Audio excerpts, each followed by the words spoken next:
नमस्कार दोस्तों, आज आपके लिए लेकर आया हूँ भावना प्रकाश जी की लिखी हुई कहानी बिन ब्याही माँ। तो आइए कहानी शुरू करते हैं। काजल पार्थ की बाहों में झूल गई।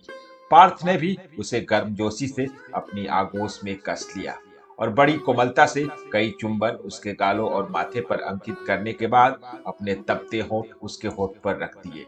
बाहों में बाहें लिए दोनों बहुत देर तक समुद्र के किनारे टहलते हुए अपनी दिन भर की थकान, तनाव और समस्याओं को एक दूसरे के मन में उड़ेलते रहे। अचानक काजल रुक गई। पता है, मैंने इतने दिनों से गोलगप्पे नहीं खाए। फिर नकली रुलाई रोते हुए बोली, जाओ, मैं तुमसे नहीं बोलती। तुम्हारी वजह से ही मैं इतने दिनों से गोलगप्पे नहीं खा पाई। मेरी वजह से? पार्थ ने हैरानी से अपनी आंखें गोल गोल घुमाई। हाँ, तुम्हारी वजह से।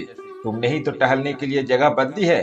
पहले जहाँ हम टहलते थे वहां लप्पा झप्पी नहीं हो पाती थी, लोग होते थे, इसीलिए तुमने ये सुनसान किनारा चुना। पर वहां लोगों के साथ गोलगप्पे वाला भी खड़ा होता था। काजल के अंदाज पर पार्थ को हंसी आ गई। अच्छा महारानी साहिबा, दास की गुस्ताखी माफ कीजिए। मैं आपको आज ही गोलगप्पे खिलाने ले चलता हूँ। वो भी बड़ी नाटकीय अदा के साथ झुककर बोला। काजल चहक उठी पर तुरंत गंभीर हो गई। आज नहीं पार्थ, आज माँ को चेकअप के लिए लेकर जाना है। वे बात करते करते ही ऑटो स्टैंड की ओर चल दिए। क्यों, क्या हुआ उनकी तबीयत को? कुछ नहीं, रूटीन चेकअप है। पर क्या? पार्थ, बहुत दिनों से मैं तुमसे कुछ कहना चाह रही थी। काजल की पूरी बात सुनने के बाद पार्थ खुशी से उछल पड़ा। सच पूछो तो मैं भी तुमसे यही बात बहुत दिनों से कहना चाह रहा था, पर ये वाला एंगल तो मुझे पता ही नहीं था। तुम बिल्कुल ठीक सोच रही हो, बल्कि ये एंगल जानने के बाद तो मुझे ये और भी जरूरी लगने लगा है।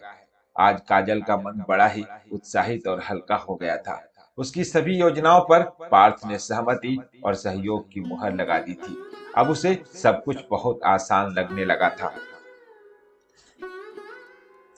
शाम को काजल मधुर अंकल के यहाँ जाते ही उनके स्टडी टेबल पर मुंह घुमाकर बैठ गई। उसे देखते ही मधुर अंकल ने हंसकर अपना हाथ उसके सिर पर फेरा। फिर बिल्कुल विचार विमर्श की मुद्रा में सामने रखी अपनी चेयर पर बैठ गए। हम्म, तो आज मेरी बॉबी डॉल किस बात पर रूठी है? क्या अंकल, अब मैं बॉबी डॉल नहीं, नौकरी करने लगी हूँ और प्यार भी। अब तो मेरी शादी भी होने वाली है। उसकी बात पर अंकल खिलखिलाकर हंस पड़े। इस पर काजल का मुंह और फूल गया।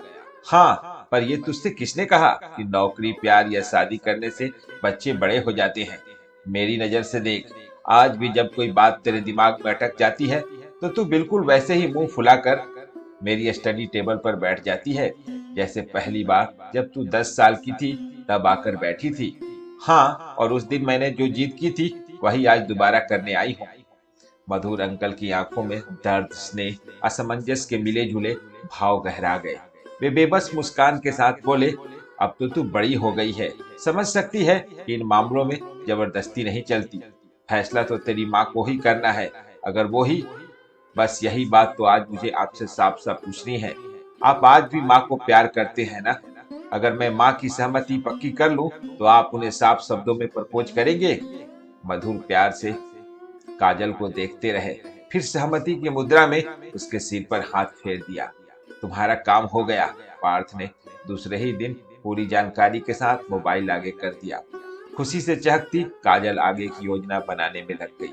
दूसरे ही दिन वे मिस्टर सानिध्य त्रिवेदी के ऑफिस में उनके सामने बैठे थे।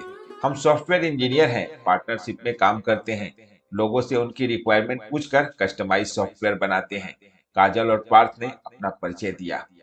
पैसे एडवांस नहीं मिलेंगे, काम पसंद आया तो दाम आपकी पसंद के होंगे। सानिध्य ने अपनी पूरी रिक्वायरमेंट बताने के बाद सीधी बात की। महारानी साहिबा बताएंगी कि अब उनका मुंह क्यों बना है। सब कुछ तो उनकी योजना के मुताबिक चल रहा है। सानिध्य जी तुम्हारी पार्टी में आने को राजी भी। जी मत लगाओ उस मक्कार के नाम के आगे। काजल फट पड़ी। जब से पता चला है कि उसकी पत्नी की डेथ हो चुकी है, मैं टेंशन में हूँ। अगर उस मक्कार ने फिर से माँ को, तो क्या हो जाएगा? तुम ही तो कहती हो कि जब भी तुम माँ से मधुर अंकल का प्यार अपनाने की बात करती हो, वो तड़प कर कहती हैं कि तुम्हारे पिता उनका पहला और आखिरी प्यार है। लेकिन पार्थ, वो आदमी माँ को दोबारा छल सकता है। अब पार्थ के होठों पर गहरी मुस्कान आ गई। तुम भूल रही हो काजल, वो तुम्हारी माँ है। काजल ने सिर झटक कर अपना सिर पार्थ के सीने पर रख दिया। पार्थ की बाहों में उसका टेंशन घुलता जा रहा था। पार्टी अपनी पूरी रौनक पर थी, पूरा परिवार इकट्ठा था। सानिध्य के आते ही सब शॉक्ड रह गए। काजल की माँ और सानिध्य ने एक दूसरे को देखा। काजल की निगाहें एकटक अपनी माँ पर टिकी थी, उनके भाव पढ़ने के लिए। परिवार में सबको पता था कि वही काजल का पिता है, जिसने उसे अपना नाम देने से इनकार कर दिया था। लोगों में कानाफूसी भी शुरू हो गई, जो जल्दी ही अनजाने शोर में बदल गई। पार्टी चलती रही और काजल दोनों के भाव पढ़ती रही, मगर फिर वही हुआ जिसका काजल को डर था। सानिध्य ने माँ के सामने हाथ जोड़, मुझे माफ कर दो सोना, मैं अपनी कायरता में सच मानने से इनकार किया। आज मैं सारी दुनिया के सामने स्वीकारता हूँ कि काजल मेरी बेटी है और उसे अपना नाम देकर अपनी गलती का प्रायश्चित करना चाहता हूँ। मेरी जिंदगी में वापस आ जाओ सोना, मैं तुम्हें तुम्हारा खोया हुआ प्यार और सम्मान लौटाना चाहता हूँ। काजल की सांस थम गई। वो एकटक माँ के चेहरे पर बादलों की तरह उमड़ते भाव देख रही थी और माँ सानिध्य को देखे जा रही थी।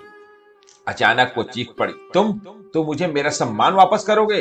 वो सम्मान जो मैं बरसों अपनी योग्यता से कमा चुकी हूँ। नीचता की हद होती है। आज तुम मुझे कुछ देने नहीं, बल्कि अपने जीवन के खालीपन को भरना चाहते हो। आज जब मैं सिंगल मदर की तरह अपनी बेटी को पालकर बड़ा कर चुकी हूँ, तब तुम उसे अपना नाम दोगे? जिसका पूरा बचपन तुम्हारे प्यार के बिना बीत गया, उसके बचपन की क्या भरपाई दोगे? अरे प्यार तो दूर, मैं तो उसे तुम्हारी नफरत का साया भी नहीं पड़ने दिया। अगर मैं उसे बता देती कि तुमने मुझे धोखा दिया, तो वो प्यार करने से डर जाती। हो सकता है वो पुरुष जात से नफरत करने लगती, जो मैं नहीं चाहती थी। सोना बोलती रही, रोती रही। उसके मन में बरसों से भरा गुबार निकलता रहा। सुबह की पहली किरण के साथ काजल माँ के लिए चाय बनाकर ले आई। सोना ने खुद को संयत किया, फिर स्नेह से बोली, बेटा, मैं कल बहुत कुछ बोल गई, अपनी पूरी कहानी सुना गई, लेकिन बेटा, तू कभी कोई धारणा नहीं बनाना। सब लोग एक जैसे नहीं होते। यही तो मैं तुमसे कहना चाहती हूँ माँ, सब एक जैसे नहीं होते। मतलब ये माँ कि अब तेरे दिल से बरसों का जमा कबाड़ निकल गया है। एक बात बताऊं माँ, तेरे दिल से ये गुबार निकालने के लिए ही मैंने ये योजना बनाई थी। तू अपनी नफरत कभी मुझसे खुलकर कहती नहीं थी, पर जब तक वो तेरे दिल में थी, प्यार के लिए जगह ही नहीं थी। अब नफरत दिल से निकल गई है, तो मैं समझूं कि प्यार के लिए जगह बननी शुरू हो गई है। सोना कुछ देर स्नेह से चकित सी बेटी की आंखों में देखती रही, फिर धीरे से सहमति में सिर हिलाकर मुस्कुरा दी। उम्मीद है दोस्तों, भावना प्रकाश जी की लिखी हुई ये कहानी आपको जरूर पसंद आई होगी। तो फिर मिलते हैं एक और नई कहानी के साथ। तब तक अपने दोस्त को दीजिए इजाजत। धन्यवाद।